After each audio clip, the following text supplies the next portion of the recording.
भले ही ज्योतिष पीठ के शंकराचार्य स्वामी अविमुक्तेश्वरानंद सरस्वती प्रयागराज पुलिस प्रशासन और योगी सरकार के सामने झुकने से इनकार कर दिया हो, लेकिन कानून के आगे किसी की नहीं चलती। आखिरकार कानून का डंडा उन पर चल ही गया। जी हाँ, यौन शोषण के गंभीर आरोपों में घिरे शंकराचार्य पर अब FIR दर्ज हो गई है। अदालत के कड़े रुख के बाद झूसी थाने में ये मुकदमा दर्ज हुआ। मामले की सुनवाई करते हुए ADG rape and POCSO special court ने 21 फरवरी को अर्जी स्वीकार करते हुए FIR दर्ज करने का आदेश दिया था और अब कोर्ट के आदेश का पालन हो गया। पुलिस ने स्वामी अविमुक्तेश्वरानंद के साथ उनके शिष्य मुग्धानंद ब्रह्मचारी और 2-3 अज्ञात लोगों के खिलाफ भी केस दर्ज कर लिया है।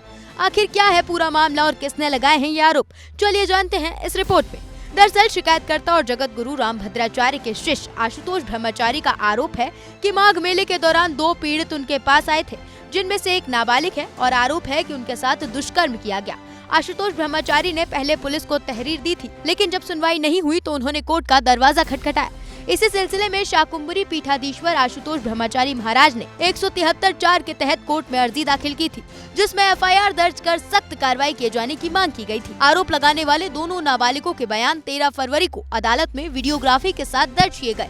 कोर्ट ने पुलिस रिपोर्ट को भी संज्ञान में लिया और सुनवाई के बाद ये फैसला लिया।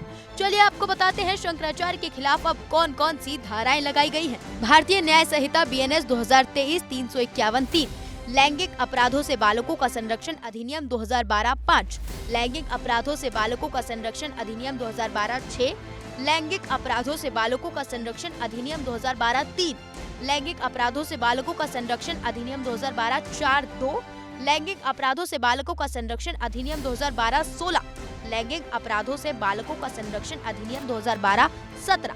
फिलहाल पुलिस का कहना है कि जांच शुरू कर दी गई है और साक्ष्यों के आधार पर अगली कार्रवाई की जाएगी। हालांकि शंकराचार्य साफ कह चुके हैं कि उन पर फर्जी केस लगाया गया है और अब सच क्या है वो जांच के बाद ही पता चलेगा।